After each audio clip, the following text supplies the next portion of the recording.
Bali, pulau yang dianugerahi dengan pesona alam yang luar biasa. Hamparan sawah, hutan, deretan pegunungan, dan tentunya samudera biru yang memanjakan mata. Tak heran jika tempat ini disebut sebagai surga terakhir di dunia.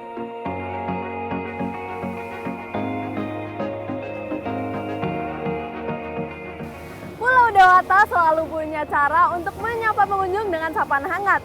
Nah, sekarang saya akan mengeksplor keindahan pulau ini sambil berlayar dengan kapal katamaran. Ikuti jejak saya, jejak petualang.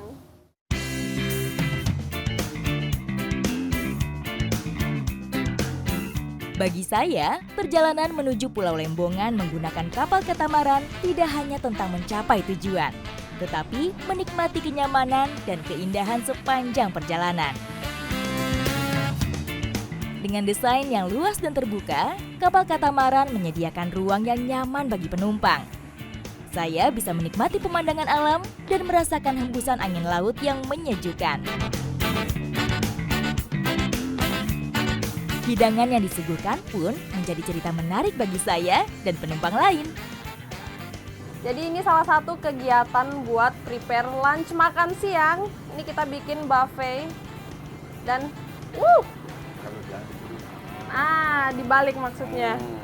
Biar nggak kebakar sakingnya. Benar. Kita bikin barbecue, ada sate sama chicken wings.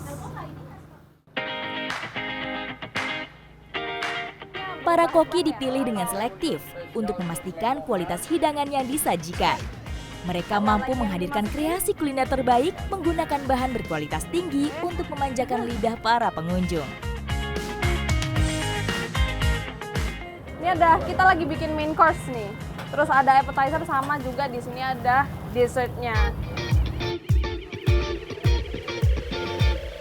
Bumbu barbecue dipilih untuk menyempurnakan rasa sate dan sayap ayam sebelum dibakar. Ketika menyentuh alat pemanggang, suara mendesis serta aromanya langsung membangkitkan selera makan saya.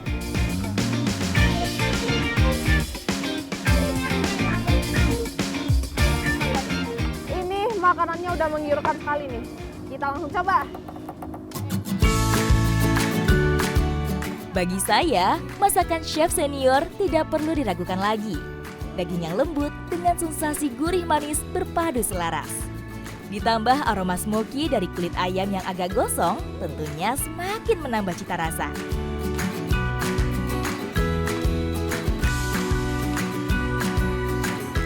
Berbagai elemen dari perpaduan salad sayur menjadi komplimen bagi hidangan utamanya. Dan kesegaran minuman buah yang disajikan semakin melengkapi hidangan makan siang saya kali ini. Buat saya, makan di atas kapal bukan hanya menyantap makanan, tapi kita juga bisa merasakan sentuhan angin, mendengarkan suara ombak, dan tentunya menantikan petualangan saya nanti di Nusa Lembongan.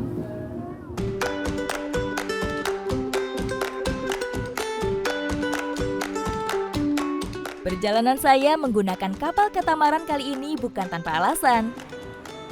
Katamaran telah menjadi simbol kemewahan dan kecanggihan di dunia pelayaran.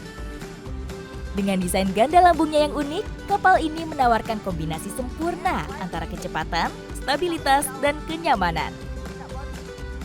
Meskipun sebagian besar kapal katamaran menggunakan mesin, beberapa di antaranya tetap menggabungkan layar kembang sebagai tenaga penggeraknya. Wah, layarnya sudah terkembang. Ini dia nih momen yang sudah saya dan penumpang lainnya nantikan dari tadi. Keren banget ya. Dan ini bukan hanya untuk estetika, tapi layar ini juga membantu kapal tetap stabil saat angin kencang seperti ini.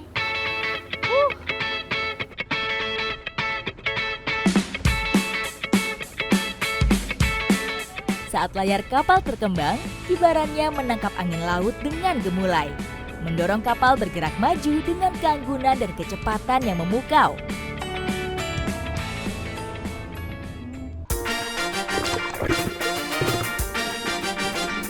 Setibanya di Pulau Lembongan, petualangan saya lanjutkan dengan menyelami keindahan dasar lautnya, menyaksikan terumbu karang dan keberagaman biota laut yang masih terjaga kelestariannya. Di spot ini kita bisa merasakan sensasi diving, tapi cukup dengan snorkeling. Dan menyelam 2 meter aja kita bisa melihat biota bawah laut ini yang indah banget. Saya mau menyelam lagi nih.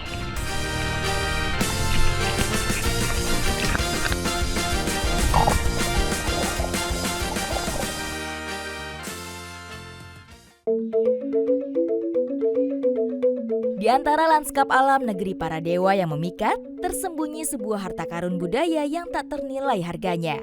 Di antaranya ialah Desa Tua Pedawe. Di Desa Pedawe Buleleng, hari ini saya sedang memainkan permainan tradisional yang menggunakan tingkih atau kemiri seperti ini.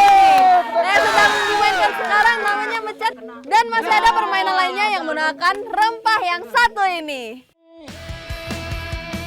Mencet dalam bahasa lokal berarti menembak. Sesuai namanya, permainan ini mengandalkan ketepatan menembak tumpukan kemiri. Nah, ketika berhasil, tumpukan kemiri ini akan menjadi milik pemenang. Selain mencet, terdapat permainan tradisional Bali lainnya yang menggunakan tingkih atau kemiri, seperti gebuk tingkih dan metil-til. Jadi ini cara mainnya hampir sama kayak main bekel, cuman yang bikin susah karena kemiri ini lebih ringan. Jadi mainnya susah emang. Put, dapat satu.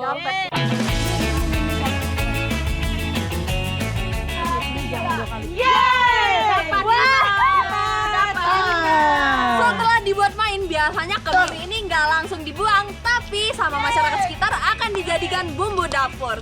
Nah, nanti saya akan belajar untuk mengolahnya. Ikuti jejak saya, jejak bola.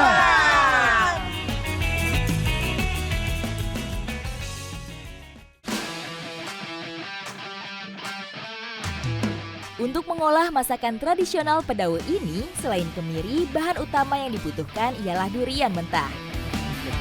Nah, setelah tadi seru-seruan main-mainan tradisional, saat ini masih di Desa Tua Pedawe. Saya mau panen durian montong kane. Yang ini nih, juaranya Buleleng. Yang ini ya Pak, saya potong ya.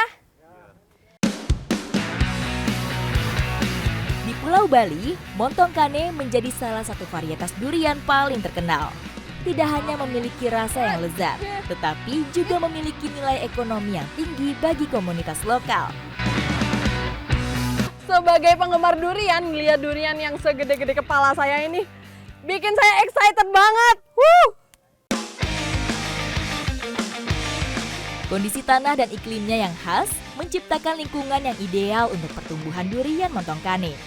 Para petani lokal dengan cermat merawat pohon-pohon durian mereka untuk memastikan buah yang dihasilkan memiliki rasa dan aroma yang istimewa. Iya Pak, durian yang saya panen ini sudah dijamin 100% matang karena tangkainya sudah lepas dari pohon selama kurang lebih 3 hari. Ini tali yang menggantung ini sekarang akan saya potong nih. Nggak jatuh ini? Sudah. Mayoritas pohon durian montong kane di desa ini menggunakan teknik stek, sehingga menghasilkan pohon durian yang relatif lebih pendek.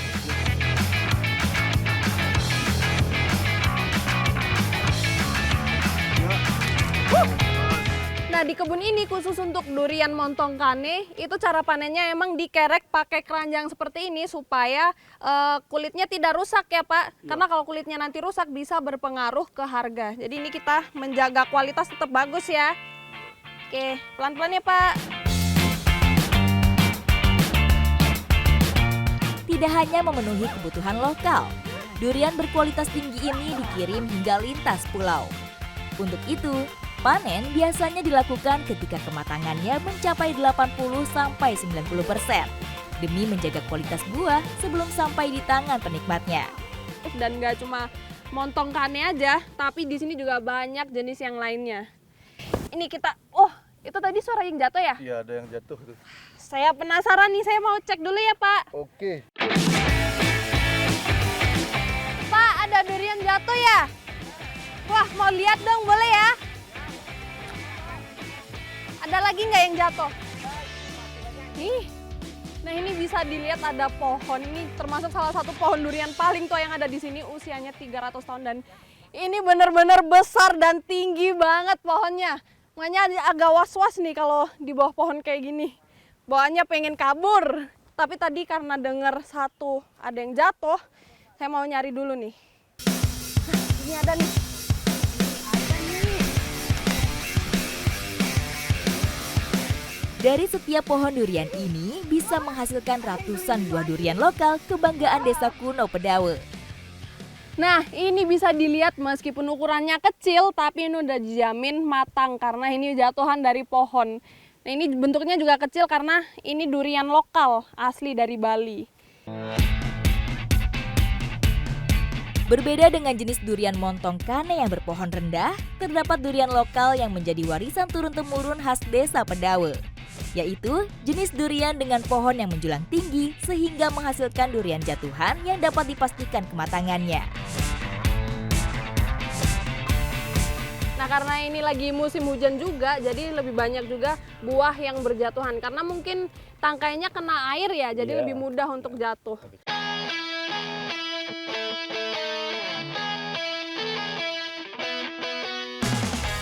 Selain durian, komoditi andalan desa ini ialah buah manggis.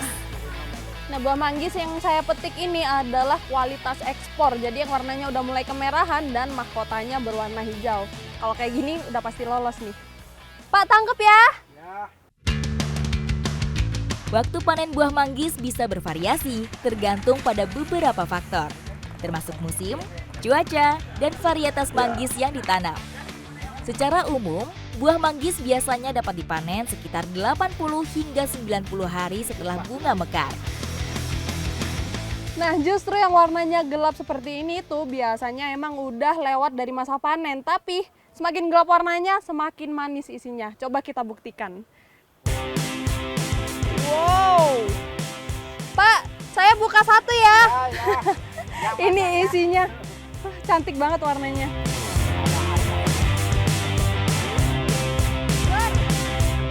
Setiap pohon manggis bisa menghasilkan beragam kelas dan kualitas, sehingga hasil panen harus dikualifikasikan terlebih dulu untuk kepentingan distribusi.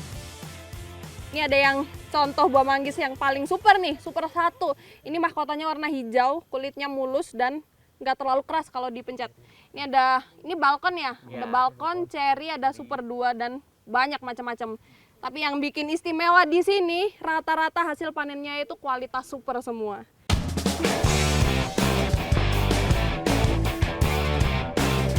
Wah, ini dia hasil panen kita hari ini. Kita dapat ini kane, terus ada durian lokal juga, dan kita dapat bonusan nih hari ini. Nih, ada musangking. Juara banget nih aromanya. Terus kita juga dapat ini ada banyak banget manggis. Jadi sekalian kita cobain di sini ya. Ini mana dulu yang kita buka, Pak? Durian montong kane memiliki tekstur daging yang lembut namun tetap kental. Kombinasi antara rasa manis yang khas, aroma harum yang menggoda, dan tekstur daging yang lembut membuatnya menjadi buah yang sangat memikat bagi setiap orang yang mencicipinya. Ini dagingnya ini tebel banget. Ini boleh langsung dicobain nggak? Coba. Ini kasihan kalau dianggurin kayak gini. Bentar. Ini satu. Ini satu biji aja segini besarnya nih. Langsung aja cobain ya. Gimana rasanya? Enak banget rasanya.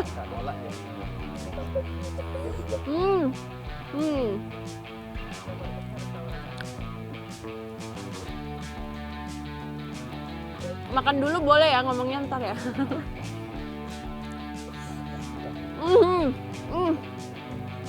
Bener-bener makan satu buah ini aja udah puas sekali karena dagingnya tebel banget, apalagi rasanya manis. Berbeda dengan durian montong kane yang dominan dengan rasa manis, durian lokal desa Pedawe justru lekat dengan rasa pahit. Hal ini menandakan banyaknya kandungan alkohol di dalamnya.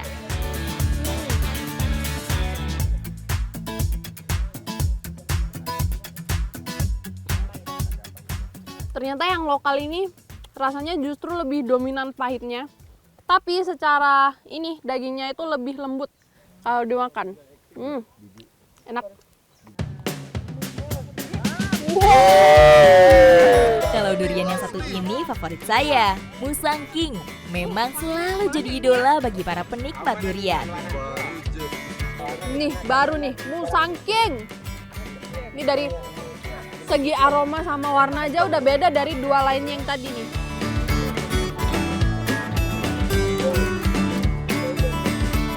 Kalau yang ini Musang King kayak mentega dia, terus nggak yang terlalu manis dan pahit, rasanya itu pas banget, enak.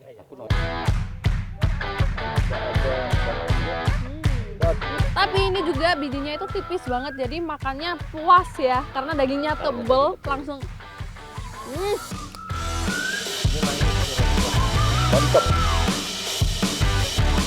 Nah kalau di sini tuh katanya habis makan durian netralisirnya itu pakai manggis, dan pas banget kita juga habis panen manggis nih. Langsung kita cobain ya. Oke.